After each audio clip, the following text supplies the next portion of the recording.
To the mountains, let's get to Vicki Ferrari now with a check of your ski traffic. Hey, Vicki. Good morning, Matt. You said it. It has been a beautiful Saturday morning for skiers and riders heading up into the high country. Let's take a look at westbound I-70 at Georgetown. Traffic is moving at normal speeds, and I hope I don't jinx this, but the westbound I-70 at the incline through Idaho Springs is completely clear and traffic is flowing freely. Now, there are no chain restrictions up in the high country, and the only closure is US 50 for a rock slide cleanup. So if you woke up late, it still looks good to get on those roads and enjoy that snow in the high country. As you just saw on the camera there, it reminded me I need to get my car washed. With all the snow and sludge, it seems to stick to your car just like it did to our camera there. But if you're not a skier or a rider, then you can take advantage of the snow in another way. I did this last weekend. I did dog sled rides of Winter Park. I'm going to show you some amazing photos that I took of these beautiful dogs that they had up there. The owners are Jeff and Tracy Martin, who've been dog sledding for over 15 years. The best thing is they often rescue dogs from the shelters and give them a full life filled with purpose. Merlin, you will see shortly here, he is a single dog that you will see a photo of him. He's retired, and so what they do with their retired dogs is they just let them spend the rest of their days just chilling on the property. Wow. I know, it's amazing. My driver was Laura, and our lead dogs were sisters from the same pack, Carrie and Misty, and I got to bundle up and enjoy the ride on this trip, but I'm going to learn to drive, or as they call mushing, on the next trip.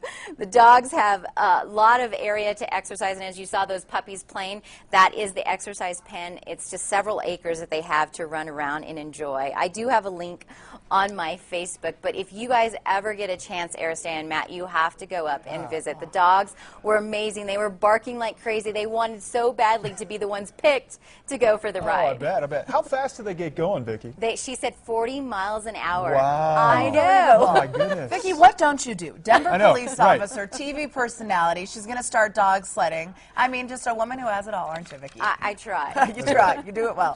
Thanks so much, Vicki. Thank you. Gosh, after that, I think we're speechless. I know. We'll be right back, everybody. Hey, there's a lot of moisture up in the high country. Let's talk to Vicki Ferrari with all those people going up to the mountains to do a little skiing today. Hi, Vicki.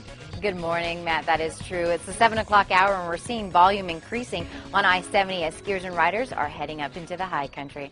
Westbound I-70 into Idaho Springs, the speeds are dipping just slightly, but they quickly pick back up as you head into Georgetown. On the right side of your screen, our maps are showing those delays, but you're still only looking at a 15-minute drive from Evergreen to Idaho Springs. So get on the roads now if you want to get in some of those fresh tracks. Winter Park got 11 inches in the last 72 hours, and US 40 is clear with dry road conditions. And speaking of Winter Park, I took advantage of the snow in just a little different way. I did some tubing last weekend at Fraser Tubing Hill. It was the first time I did it, and I will admit I did a little screaming down the hill. I also have some pictures in the next hour of the dog sledding that I did that weekend as well. This seems to be a dog-themed weekend, Aristay and Matt. Vicki, you're not not a Texas Longhorns fan, are you? You're doing a little Texas hook 'em horns right there. I am, and not to mention I'm also a tourist, so that's kind of my thing. Yeah, absolutely. I think that's a signature tourist thing. That's right. All right, Miss Ferrari, our winner girl she is, isn't she?